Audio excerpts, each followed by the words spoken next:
Um, Thank you so much, ladies and gentlemen, for joining us. I'm so excited to bring you another update on our special edition of the Green Chat. And this edition, we are bringing you live updates from Seoul in Korea. And then we have amazing people joining us in the conference. Yesterday, we hosted Samanyi. And then today, too, we are hosting my good friend, Ubat. Ubat, you are welcome to the live interview. Hi, good morning there, and good morning, Ola, and to all the listeners and viewers of your YouTube channel. All right, thank you so much, Hubert. Can you quickly tell us a bit of your background and how excited you are to be joining this conference in Seoul? Yeah, actually, I graduated a degree in forestry in the Philippines, and I've been working for the government way back since 2016. So it's already 6 years since I started getting involved in forest conservation as well as resource mapping. And it's my first time joining the World Forestry Congress here in Seoul, Korea. And I'm part of the social media reporting team where we document um, things that need to be highlighted during the event, as well as making the youth become more engaged in social issues that are um, very important in the current landscape that we tackle about climate change and like forest degradation um, across cultural and international audiences. All right. Can you tell us some of the highlights for you at the conference? Some of the moments, some of the catchy moments, and like just give us some of the highlights of the event. Yeah, so one important thing that struck me the most was when I attended the plenary session yesterday on how wood, as the most ancient material, can be used to be our ticket for a better future. And it's very interesting how people, like experts in resource management, still view wood as something that has to be like a huge potential in making our society, our homes, our planet more resilient when it comes to combating climate change and accelerating our global economy. Like there are lots of people who depend on forest resources, and there are a lot of ongoing issues on conservation, the ratio of protection, as well as utilization.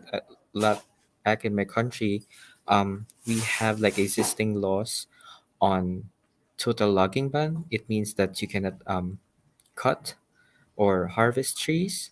So it's very an eye opener for me to see the perspective of how wood can generate more jobs, can help make our communities, especially building cities that are greener, and also making that a real connection, that the old connection we had with the forest before, because man and forest are like, they have like a lot of connections when it comes to social health and its uses. So we need to harness that back, that power that the forest have, so that we can have a resilient future.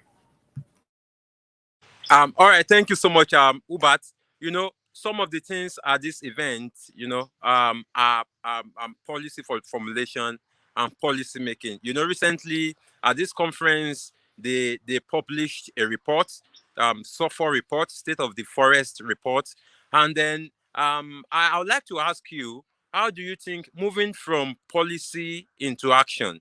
How do you think different stakeholders should walk through some of these policies, some of the things learned at this event, so as to implement things? Because there's no point making policies when people cannot implement, when people cannot follow some of the highlights, some of the things they learned at the conference. So, what do you think different stakeholders moving forward should do at their respective ends when they get back to their respective places? How do you think they can implement some of the ideas, some of the policies that have been made at this conference? Um, I also attended the SOFO launch like 2 days ago, and the results show that the main driver of deforestation, forest degradation, in any country, specifically in the tropics, is like um, around 90% caused by agricultural expansion, because there was high demand for food because of the rise in population in in different countries. But you know what? When we talk about maintaining our efforts in forest conservation, we should always try to understand what are the different backgrounds, how culture influence forest conservation in their country, and used it as a tool to to provide ideas that will help in forest conservation. Um, in my country, again in the Philippines, we have like considered trees as part of like our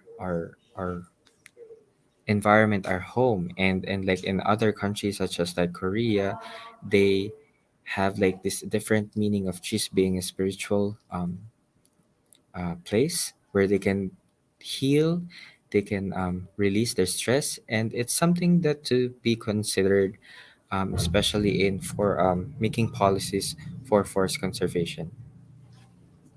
All right. Thank you so much, Robert.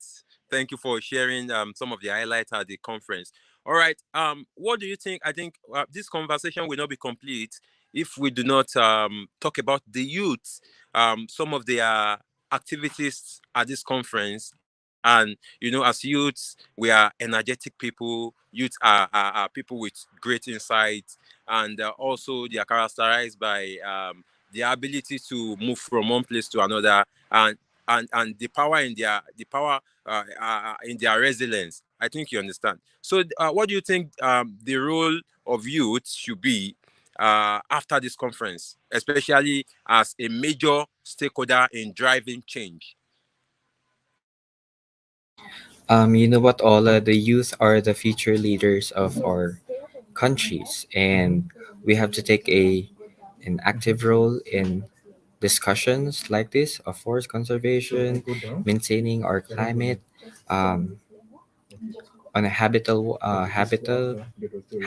environment for everybody, because um, we, the youth, are very innovative in terms of like using technologies, and we should always use that. We should use technology for the betterment of our forest areas, and we should always think outside the box, think about what were done in the past that didn't work, and what we should continue to work, um, so that we can maintain our efforts that the current government or the current generation is now doing to explore these possibilities. I would like to also add that we have to make an enabling environment for the youth, provide them incentives so that they will have more interest in taking more um, interest on green jobs. Okay, so it's not only forestry, but it's also environmental science. It can be engineering, and it can be anything that has to do with sustainability. We uh, we the youth are the ones who will be managing our forest resources in the next few years, so we have to be involved now.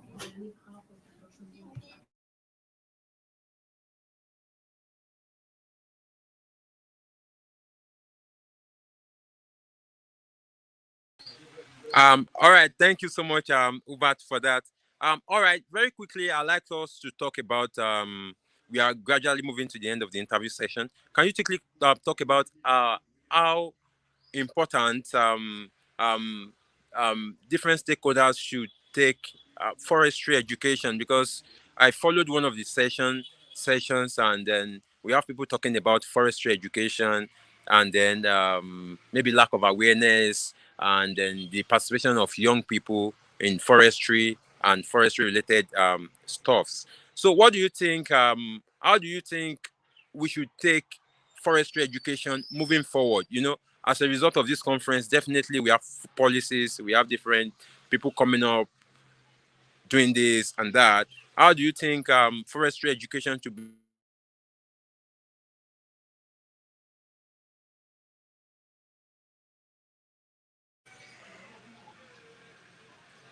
Yeah, forestry education. How do you think it should be taken after this conference?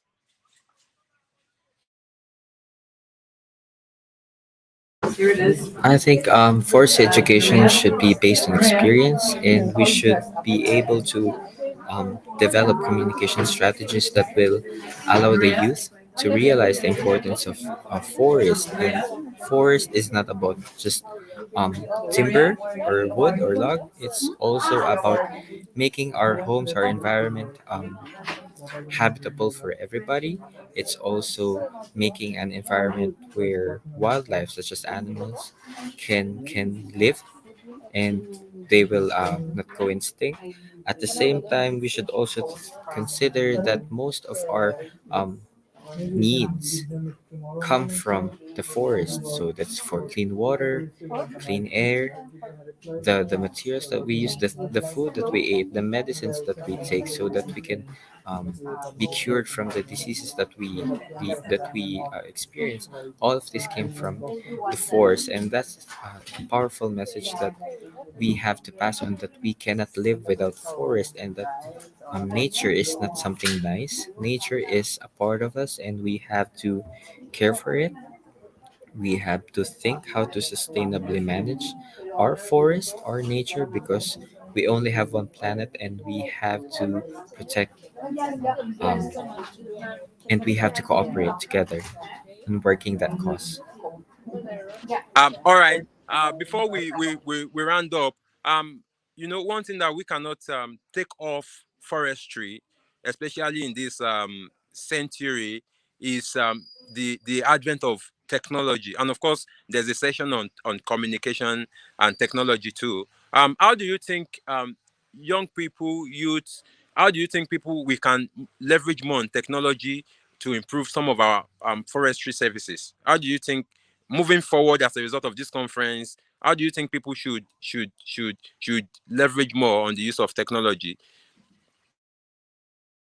I think when it comes to the role of technology, we should always consider the choices that we have, the simple choices that we make in terms of generating this like carbon emissions that we produce. We should be always conscious on those technologies that are conscious also on how they operate their business, on how they are also able to contribute towards our the cause. And I think that's one thing good to be considered. It's aligning our our choices, our ideals with this type of thinking, with the providers that will make our life easier.